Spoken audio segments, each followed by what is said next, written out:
দেখুন, যখন আপনি কংগ্রেসের সম্পর্কে বই পড়ছিলেন তখন আপনি এটাও বলেছেন যে এদের কর্পোরেট কালচার এমন ছিল যে ওরা নিজের পরিবারের জন্য অর্থ জমা করেছেন, নিজের লোকেদের জন্য এমপ্লয়মেন্ট দিয়েছেন, নিজেদের জন্য ঘর বানিয়েছেন। আপনি আশ্চর্য হবেন যে লাইসেন্স পারমিট কোটারাজ ছিল, যাতে বিড়লাজি কত চাঁদা দিয়েছেন। চাঁদার কথা বলছেন না আপনি? যত চাঁদা আসে ১৯৬০-এর ইলেকশনে, ১৯৬২-র ইলেকশনে, ১৯৬৫-র ইলেকশনে এই সব টাটা, বিড়লা, ডালমিয়া দিয়েছিলেন।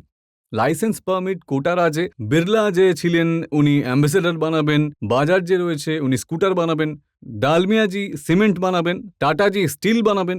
অন্য কোনো বিজনেসম্যানকে আসতেই দেননি। যখন এই ধরনের কথা হবে আমাকে তো বলতেই হবে যে আপনি কি করেছেন। এই সমস্ত কথা কে বলে আপনাকে? এই সব কথা আমি পড়েছি, আমার পড়ার শখ আছে, আর আমার মনে হয় জনতারও পড়া উচিত। আমার রিসার্চের খুব শখ, আর আমি এই রিসার্চ নিজেই করে থাকি। ২ ঘন্টা তো রাত্রে আমি অবশ্যই পড়তেই থাকি সবার আগে।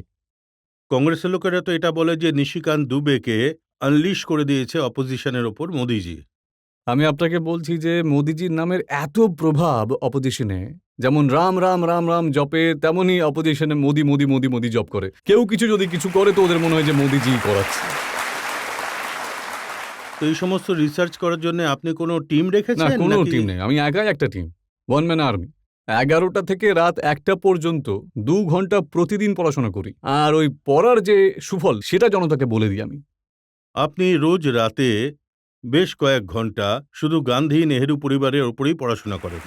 আমি দেশের সম্পর্কে পড়াশোনা করি।